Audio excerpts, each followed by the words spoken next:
probably wondered where holidays come from. If you haven't, I'd say it's time you begun.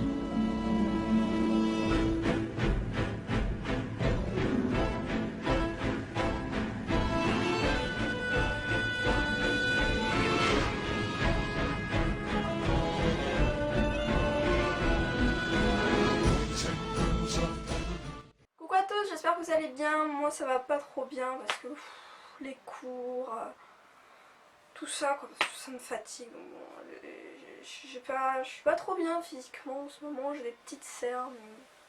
Voilà quoi. Faut que je commence à me faire des exfoliants pour le visage. Hein, parce que... Donc, mis à part pour rigoler, je vais très bien. Aujourd'hui je vous retrouve donc pour mon... J'arrête pas de faire ça, on dirait qu'un jour je vais m'envoler. Je vous retrouve plutôt pour un petit tutoriel, donc, pardon, collier chauve-souris, donc voilà. Alors c'est vraiment hyper simple. Si vous êtes débutant, peu importe, chien, tante, j'ai voulu faire un chien débutant, bref, ta gueule. Voilà, vu que vous avez qu'une couleur de pâte et même le montage pour faire un collier comme ça, c'est hyper simple.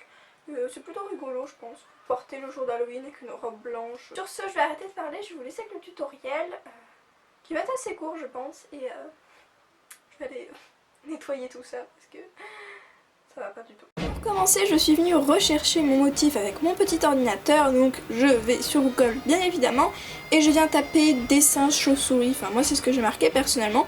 Alors après vous pouvez reproduire ce tutoriel en utilisant une autre forme.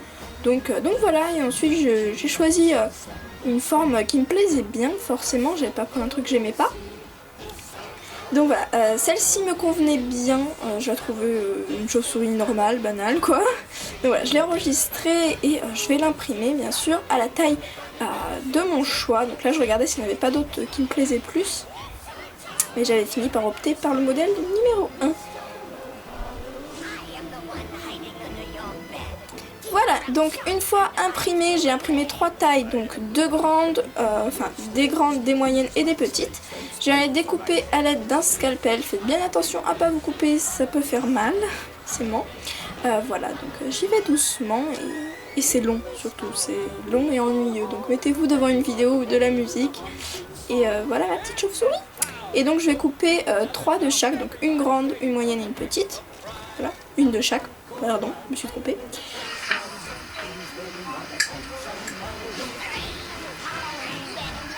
Ensuite, je viens prendre de la fimo noire numéro 9 et je vais venir couper un assez gros morceau, voilà, 2 barres même à peu près. Je viens former une grosse boule que je vais venir donc aplatir, je vais laisser environ 5 mm d'épaisseur, voire un peu moins, 4 mm. Je vais venir donc, une fois que c'est bien lisse, bien joli, je vais venir positionner ma petite chauve-souris comme ceci. Et tout simplement, je pense que vous avez compris, venir découper autour, je m'en sers en guise de patron en gros. Donc voilà, ça prend un peu de temps mais ça se fait facilement. Voilà, donc à la fin vous verrez que ma fimo a cloqué, c'est juste que je l'ai cuit trop fort et trop longtemps donc ça a cloqué. Mais au début vous voyez bien qu'elles étaient assez lisses. Mais après ça a cloqué malheureusement.